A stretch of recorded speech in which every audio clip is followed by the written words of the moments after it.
Hi, I'm Sylvia. If you're here, maybe your feet have been trying to tell you something.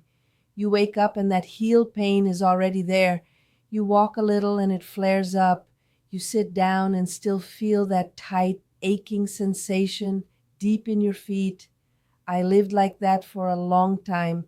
And while I did everything I could on the outside, stretching, routines, supportive shoes, there was something else I ignored for too long, the inside. What we eat has a powerful effect on how our body processes pain, not just long term, but every single day, even meal by meal. Some foods quietly fuel inflammation, and others help your body heal without you even noticing. So today, I want to share 7 foods I stopped eating and what I started eating instead to give my feet the relief they had been begging for. And if anything I say here speaks to you, I left something in the description and the comment I pinned below. It supported me in my healing. Maybe it will support you too. Let's start with the one that surprised me the most: refined sugar. This one was tough because sugar is everywhere. But when I really started paying attention, I realized it was like pouring fuel on a fire. Cookies, sweetened yogurt, sauces, soft drinks, they all made the pain in my feet worse. Not right away, but always the next day. That tight, burning sensation in my heels would come back stronger. So I started changing little things. I swapped sugar-heavy snacks for fruit, berries with a bit of cinnamon, a piece of dark chocolate sweetened with stevia. And honestly, I didn't miss the sugar. I missed feeling good. And when I started feeling lighter on my feet, I knew it was worth it. The second one was white bread and refined carbs. Toast in the morning used to be my thing, easy, fast, comforting, but I never knew how much it was hurting me. White bread, white rice, crackers, bagels, they all turn into sugar quickly inside the body, and that sugar feeds inflammation. I switched to real whole grains, brown rice, steel-cut oats, and traditional sourdough. Not only did I feel less pain, but my digestion improved, my energy got steadier, and my feet, they felt less heavy. When I stopped feeding the inflammation, I started feeding my healing. The third one hides in plain sight: vegetable oils, canola, soybean, corn oil. I used to think they were fine, but these oils are high in omega-6, and too much omega-6 can trigger inflammation everywhere in the body, including your feet. Once I started looking at labels, I realized these oils were in almost everything: crackers, chips, salad dressings, even healthy frozen meals. So I made a change.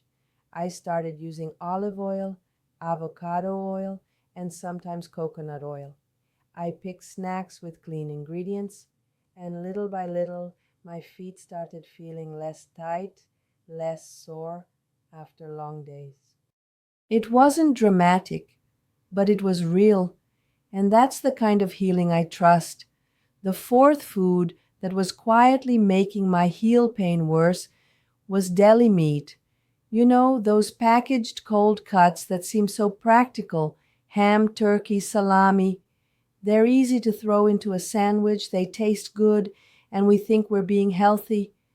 But most of them are full of preservatives, sodium, and additives that increase inflammation. I used to eat turkey slices almost every day until I started noticing that on the mornings after, my feet would feel stiff and swollen, not just tight, but almost irritated from the inside. So I switched. I started baking fresh chicken or turkey at home and slicing it myself. It took a little more time, but the difference in how I felt was so clear: cleaner food, lighter body, calmer feet. The fifth one was soda, and I'm not just talking about regular soda. Even diet soda can be a problem. The artificial sweeteners, the acidity, the chemicals, they may not have sugar, but they still trigger inflammation and throw your body off balance. I didn't drink soda often, But when I did, I noticed something strange. My feet would feel warmer, puffier, like they were holding on to something that didn't belong. I started drinking more water. I added lemon, ginger, cucumber, made it fresh, made it mine. And not only did my feet feel better, but my whole body started craving more of the good stuff. Sometimes it's not about taking things away. It's about giving your body something better. The sixth food might sound healthy, but it really isn't. Flavored yogurts and low-fat dairy, they're marketed like health foods, but they're full of hidden sugars and artificial ingredients. I used to eat a cup of yogurt every night before bed, and I wondered why I was waking up with aching heels. Turns out my body wasn't loving the processed dairy, especially not with sugar on top. Now I eat plain Greek yogurt with a bit of honey or fruit. Sometimes I skip dairy altogether and go for coconut yogurt. And the difference? It's not just in the feet. It's in how I sleep, how I wake up, how I move through the day. And finally, number 7, fast food. I know, it's obvious, but it's not just about the fries or the burgers. It's about the oils, the salt, the preservatives, the stress in your system after eating it.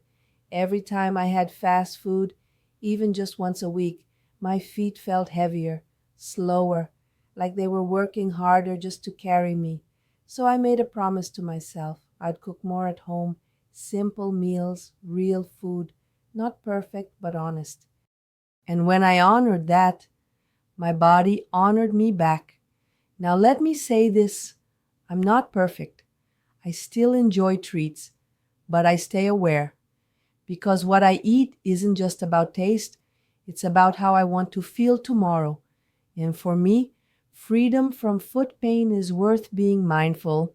If you feel the same, I left something in the description and in the pinned comment. It helped me shift the way I care for my body. Maybe it's your moment too. So now I'd love to know, have you ever noticed a connection between what you eat and how your feet feel? Let me know in the comments. Your experience could help someone else. And if this video brought you even a little clarity, give it a like, subscribe to the channel, and turn on notifications. Let's keep learning, growing, and healing together. And I'll see you in the next video.